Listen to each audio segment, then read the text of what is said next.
Apa sebenarnya yang terjadi, Bu, terhadap eh, pemotongan ladang kopi Ibu ini? Masalah nggak ada. Masalah sama yang pemotong tanah selama ini nggak ada. Tanah ini tanah suamiku, udah sertifikat. Terus aku pun tidak tahu selama ini dia datang ke sini magar. Udah larang kepala desa. Terus hari Minggu aku ke ladang udah ada ditebang 30 batang. Kapan itu, Bu, kejadiannya? Hari Minggu sore. Aku tahu hari Minggu sore kira-kira jam 5. Terus hari Seninnya aku mau ngutip kopi. Pagi-pagi kusuruh cucu ke ladang, katanya kopi udah separuh habis ditebang. Dan hari Seninnya aku ke Polsek Tiga Panah. Saya melapor ke Polsek Tiga Panah bahwa kopi saya ditebang. Orangnya saya tidak tahu. Hari Selasa saya ke ladang yang belum ditebang, saya kutip. Tiba-tiba datanglah 2 orang ke sini. Lalu saya videokan mereka, saya dapat memotong kopi saya. Saya bilang jangan dipotong, kenapa kau potong kopiku? Ini kopiku, ku bilang. Kenapa kau tebang? Ku bilang. Saya nggak runtung ada kopimu. Aku mau nanam, katanya. Alasannya? Aku nggak tahu alasannya. Aku mau nanam. Ini ladang abang saya Samuel, katanya. Saya istrinya. Kenapa kau tebang kopiku? Sedangkan suamiku udah nggak ada. Aku makan dari hasil kopiku. Ku bilang sama Siona. Datang Siona, katanya, ini ladang bapakku, katanya. Ku bilang ini bukan ladang bapakmu, ini ladang suamiku. Udah sertifikat, udah puluhan tahun. Atas nama suamiku Samuel Purba. Itu yang ku bilang. Katanya, iya Samuel Purba kan abang saya. Jadi saya mau nanam di sini, katanya. Makanya ku tebang kopimu. Itu kata Siona. Jadi katanya menurut informasi yang kami terima, katanya Ibu sempat dikeroyok gitu ya? Iya.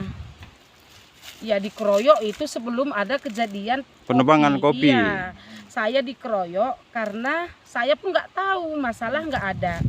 Saya pas 2 bulan suamiku meninggal, saya masak nasi anjing di dapur.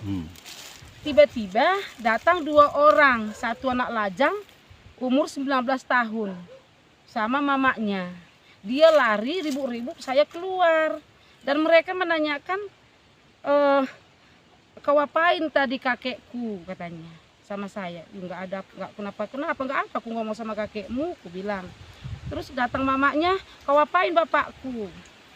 Nggak ku apa-apain, tanyalah bapakmu, aku bilang. Dia udah lewat, aku bilang. Tiba-tiba tengoknya mamanya, mak bunuh aja mak, katanya. Ya bunuh aja, kata mamanya, langsung saya ditunjang. Inilah lokasi ladang dari klien kami ya, Ibu Tringani. Bahwa di sini sudah bisa kita lihat semua, ini semua pohon kopi. Pohon kopi ada sekitar kurang lebih 400 batang yang ditebang, ya. Jadi klien kami Ibu Tringani ini, dia suaminya baru saja meninggal dunia, baru beberapa bulan begitu.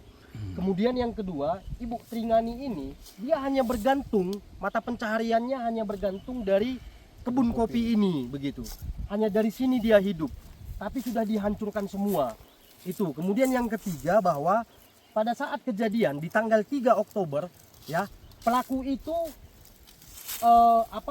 terlihat langsung untuk melakukan penebangan pohon kopi. Dan pada saat itu juga Bu Tringani ya, bayi anaknya begitu ya, itu langsung menelepon pihak kepolisian. Sejam kejadian, jam 11 kejadian, sejam kemudian pihak kepolisian datang.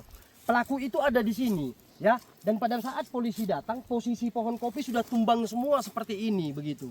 Kemudian pelaku juga sudah diinterogasi, barang buktinya juga sudah diambil, tapi polisi pada saat itu tidak melakukan penangkapan langsung begitu. Bayangkan saja Pak, begitu ya, bayangkan saja apabila seluruh tanah di Tanah Karo ini dibiarkan seperti ini, pelaku sudah jelas, sudah tertangkap tangan, tapi tidak ditangkap. di mana kepolisian, kan begitu.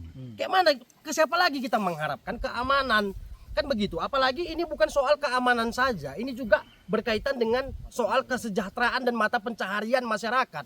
Masa dibiarkan seorang ibu-ibu gitu ya, yang udah paruh baya gitu ya, hidup sebatang kara di desa ini ya, ditinggal suaminya, kan begitu. Tapi apa namanya, ke pihak kepolisian tidak langsung mengambil tindakan yang cepat di dalam melakukan penangkapan dan penahanan begitu. Karena ini tertangkap tangan, kita tidak berbicara tentang penyidikan ya, tangkap dulu. Kan begitu, karena sudah jelas pada saat itu pihak kepolisian datang, pelaku masih di situ. Iya kan, peristiwa pidana masih sesaat saja baru dilakukan, barang bukti masih di situ. Bahkan pada saat diinterogasi, pihak pelaku pun sudah mengakui bahwa ya saya memang yang menebang begitu, karena ini tanah bapak saya mau menanami ini gitu. Tapi polisi malah pergi begitu saja. Kalau begini semua dibuat tanah karo, iya kan, nggak ada lagi keamanan tanah karo ini. Kasihan semua petani-petani, kan begitu. Ini bahaya ini gitu. Berapa batang nih Pak yang dirusak oleh tersangka apa nih pelaku? Yang sudah dirusak ini ya, ini totalnya itu sekitar kurang lebih 400 batang. Ya, kurang lebih 400 batang.